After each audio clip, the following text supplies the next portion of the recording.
አባቴም በነገራችን ላይ ቆራቢ ናቸው። ያው አባቴ በህይወት የለም። እናቴ ቅድም እንዳልኳችሁ መጽሐፍ ቅዱስ አንብብ ብላን ያሳደገችኝ። እኔ ደግሞ ሳነብ እግዚአብሔር ለኔ በተገለጠበት መንገድ እኔ በገባኝ መንገድ ክርስቲያን ሆኜው እስከርጅናዬ ክርስቲያን ሆኜ ብችል ደግሞ እንደ አባቶቼ ገድል እንደሰሩት ገድል ብሰራ እንደው በታደልኩኝ ጸልዩልኝ። ድምፃዊ አቤል ሙሉጌታ ሃይማኖት መቀየሩን ይፋ ካደረገ በኋላ በማህበራዊ ሚዲያ በርካታ ሐሳቦች እየተንሸራሸሩ ይገኛሉ። ከነዚህ ውስጥ በርካታ ሰዎችና አርቲስቶች ተቃውሟቸውን እያሰሙ ነው። በርካታ ዓመታት የኖረበትን የሰራበትን ራሱን የቀየረበትን ህይወትና ሙዚቃ በመጨረሻ በዚህ ደረጃ ማጣጣልና መሳደብ ተገቢ አልነበረም ብለዋል አርቲስቶቹ። ኃጢአት በአጋንንት መንደር ብሎ ሰድቧል። ይህ ደግሞ በተለይ ከኦርቶዶክስ ወደ ፕሮቴስታንት የሚቀይሩ አርቲስቶች፣ ታዋቂ ሰዎች ያለፈ ህይወትን መርገም በአዲሱ ሃይማኖት ዘንድ ተቀባይነትና ተወዳጅነትን ለማግኘት የሚያደርጉት ነው እየተባለ ነው። አቤል ሙሉጌታ ግን ከዚህ የዘለለ ተቃውሞም እያስተናገደ ነው። ለመሆኑ አቤል ሃይማኖቱን ከቀየረ በኋላ የተነሱ 3-4 ሐሳቦች ምን ይመስላሉ የሚለውን በዝርዝር እንነግራችኋለን። ከዚህ በዘለለም የ5 ሚሊዮን ብሩ የአቤል አልበም እንዳይሆን ሆኖ ከቀረ በኋላ ላለፈው 8 ወራት አቤል በዩቲዩብ ገጹ አልነበረም።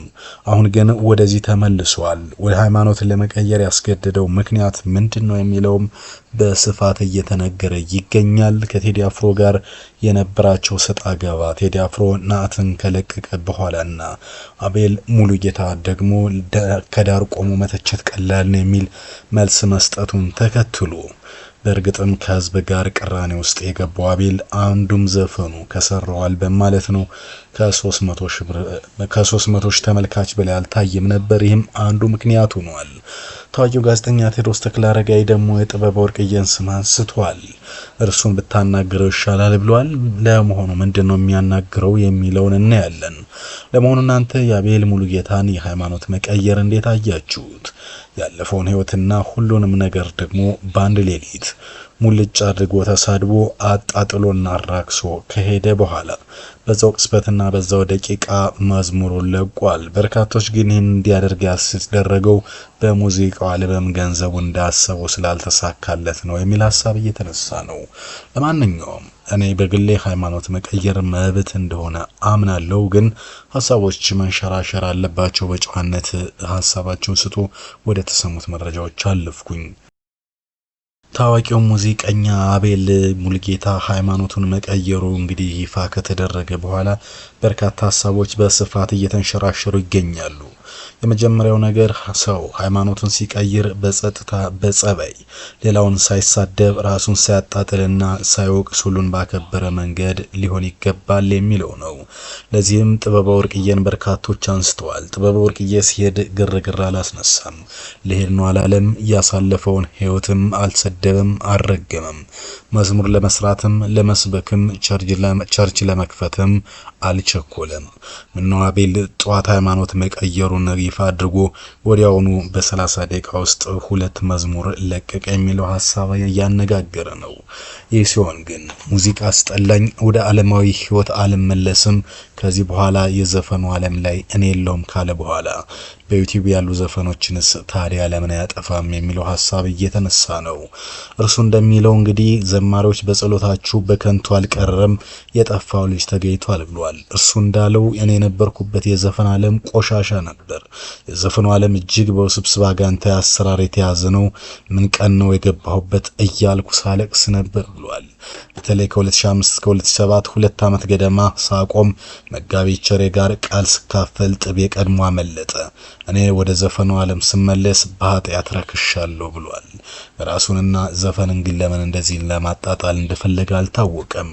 እኔ ወደ ዘፈኑ ዓለም ተመለስኩ። ከዛ ሳመነታ ጌታ ሲገስጸኝ አስቸግሬው ቆየው። ሰይጣን ዘመኔን ሊበላው ሲያባብለኝ ጌታ የልጅነት ያምላክ ደረሰልኝ ዓለም ውሸት ነው፣ ዝናም ከንቱ ነው፣ ቆሻሻ ነው፣ የውሸት መልክ የውሸት ፈገግታ ብቻ የሚል ተሳድቡ። እናም ይህ አስተያየቱና ስሜታ የተሞላበት ስድቡ አቤል በእርግጥም በአሁኑ ወቅት ደህና አይደለም የሚል ሀሳብ በስፋት እንዲሰራጭ አድርጓል። በተለይ 5 ሚሊዮን ብር አውጥቶ ደክሞ የሰራው አልበም ቴዲ አፍሮ ምላሽ መስጠቱንና ቴዲ አፍሮ ማጣጣሉን በአደባባይ መዘፈን መሳደቡን ተከትሎ እጅግ የህዝብ ማዕበል ከተነሳ በኋላ ሙዚቃው እንዳይታይ አድማ ተደርጎበታል።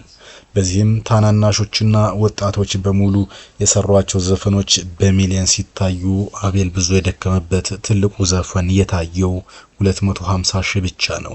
ይህም አቤል ለከፍተኛ ኪሳራ መዳረጉን የሚገልጹ ሰዎች ላለፉት 8 ወራት የት እንደነበረም አልታየም የሚል ሐሳብ እያነሱ ነው። ዘሪሁን ተዝናኑ የተባለ ሰው እንደሚገልጸው ግን ሃይማኖትን መቀየር መብት ነው። ከዚህ በፊት የምትተዳደርበትን የኪነ ጥበብ ትልቅ ሙያ ላይ ማላገጥና መሳደብ ግን ነውር ነው ይላል።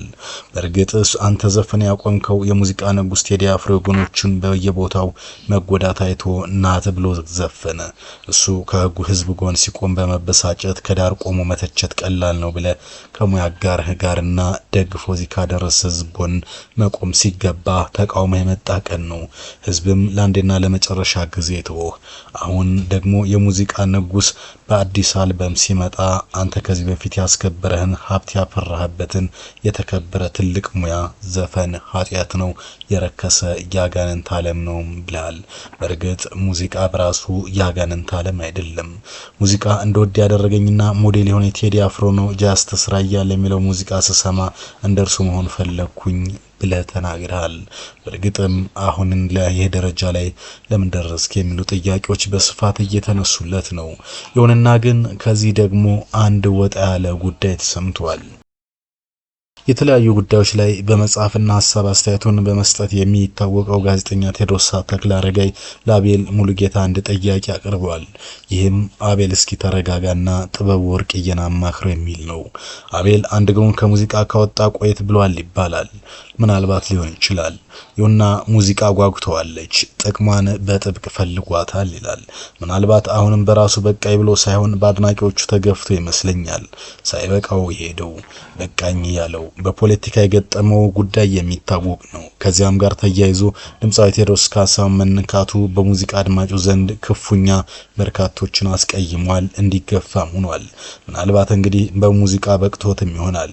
የሆነ ሆኖ መዝሙር አወጣው ማለቱ ነው ሐሳብ ያሰጠኛል ጋዜጠኛው። እስኪ በፕሮቴስታንት ዓለም ያላችሁ ነገሩኝ፣ በሙዚቃ ላይ መሸለም ሮጦ ሳያርፉ እንኳን መዝሙር ይሰራል። መዝሙር ግጥም ዜማ ብቻ ድምጻው ያለና ነው። ሙዚቃ እንኳን መመሰጥ ይፈልጋል። መዝሙር ከነዚህ ውጪ ምንም የለውም። ወይም ደግሞ መስፈን የቻለ ሁሉ የግድ ዘማሪ መሆን አለበት ወይ ብሎ ይጠይቃል። ድምጽ የሚያወጣ ሁሉ ለጌታ አገልግሎት ይዋል ሲባል ሰውንም ይጨምራል ሲል ይጠይቃል። ጥበብ ወርቅዬን የተነሳው ያለ ምክንያት አይደለም። በርግጥ ጥበቡ አንገቱን ደፍቶ ወንጌል የሚሰብክ ያለፈበትንም ሆነ አሁንም ሌላውንም የማይነካ ሰው ወዳጅ ሰው ነው። በድምጻዊነት ጊዜ ተወዳጅ ድምጽ ያለው ድምጻዊ ነው። ጴንጤ ሲሆን ጴንጤ ወደ መሆን እንጂ ድምጽ አለኝ ብሎ ለመዝሙር አልቸኮለም። ቸርች ለመክፈትና ለመስበክ አልተሯሯጠም። በአደባባይም አልጮኸም። ህዝብንም ጋር አልተቃቃረም። በቃ ሃይማኖቱን ቀየረ፣ ጴንጤ ሆነ። በጊዜው ግን ሁሉም ሆነለት። አቤል ግን ገና ከሙዚቃው ወጥቶ ሳያልቅ ምንድነው ስለ መዝሙር ማውጣት ያጣደፈው ብሎ ይጠይቃል። ዝም ብሎ ከአንዱ ክለብ ወደ ሌላ እንደመለወጥ ነው ወይ ነገሩ? ወንድም አቤል እስቲ ጥበብ ወርቅዬን አማክረው፣ እስቲ እንዴት እንቻለበት ጠይቀው፣ እንዴት ተረጋግቶ ከዓለማዊነት እንደሚወጣና ጴንጤ እንደሚሆንም እሱ የተሻለ ሊያውቅ ይችላል ይላል። አቤል ግን መልሳለው፣ ውሻ ወደ ትፋቱ ይመለሳል፣ ደግሞም የታጠበች ሪያ በጭቃ ለመንከባለል ትመለሳለች እንደሚባል እውነተኛ ምሳሌዎች ሆኖባቸዋል ይላል። የሆነ ሆኖ ከቤተሰቦች ቆራቢዎች ናቸው የሚለው በፋና የቀለማትና በርካታ ጊዜ በዳኝነት ይታወቅ የነበረው አቤል ሙሉጌታ በእርግጥ በአንድ ሙዚቃ ምክንያት ከኢትዮጵያ ሙዚቃ አድናቂዎቹ ጋር ተቆራርጧል። ወጣትነቱ ተወዳጅ ነበርና ገና ወጣት ሳለ ተወዳጅ እና በወጣቶች ዘንድ በተለይ የሚወደድ ሰው ነው። ገዳም ገባቻሉ የሚለው ዘፈንና ያሉትን ይበሉ የሚሉት ዘፈኖቹ ግን እጅግ ተወዳጅ ናቸው። ግን አንድ ጥያቄ እናንሳለን። ይህ የአቤል ሙሉጌታ ጉዳይ ምን ያስተምራል? በእርግጥ ሰዎች ሃይማኖታቸውን መቀየር የፈለጉትን ሃይማኖት የመከተል መብታቸው ነው። ይሁንና ግን በርካታ የተለመደ አንድ ጉዳይ አለ። አንዴ ከኦርቶዶክስ ወይም ወደ ፕሮቴስታንት ወይም ከፕሮቴስታንት ወደ ኦርቶዶክስ ከየትኛውም ሃይማኖት የሚቀይር ሰው የሚያደርገው አንድ የተለመደ ነገር አለ። ይህም ራሱ ያሳለፈውን ህይወት ማጣጣል፣ መስደብና በማዋረድን እንደ አንድ ጉዳይና አጀንዳ አድርገው ይዙታል። ይህ ለምን ይሆናል ለሚለው ሁለት መልሶች አሉ። የመጀመሪያው በአዲሶቹ ዘንዳ የበለጠ ተቀባይነትን ለማግኘትና አመኔታን ለመፍጠር ነው ይላሉ አስተያየት ሰጪዎች። ሁለተኛው ጉዳይ ደግሞ የባለፈው ወይም ደግሞ የሚሄድበት ጋር ብስጭት ለመፍጠር ወይም ለማብሸቅ ወይም ለማናደድ ስለሚፈልግ ነው። ሶስተኛው በጥቅም ግጭት ስለሚሆን የዛልህና እንዲሁም ደግሞ ለመበሻሸቅ ያለመ ድርጊት ነው ብለው ያነሳሉ። የሆነ ሆኖ አቤል ሙሉጌታ በኢትዮጵያ ሙዚቃ ውስጥ የራሱን አሻራ ያኖረ ሰው ነው።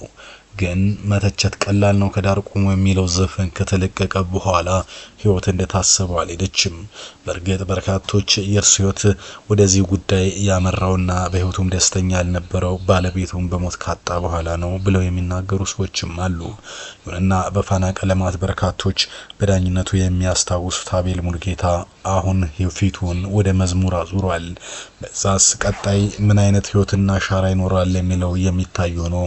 አሁን ግን በማህበራዊ ሚዲያ አነጋጋሪ ሰው ሆኖ ቀጥሏል።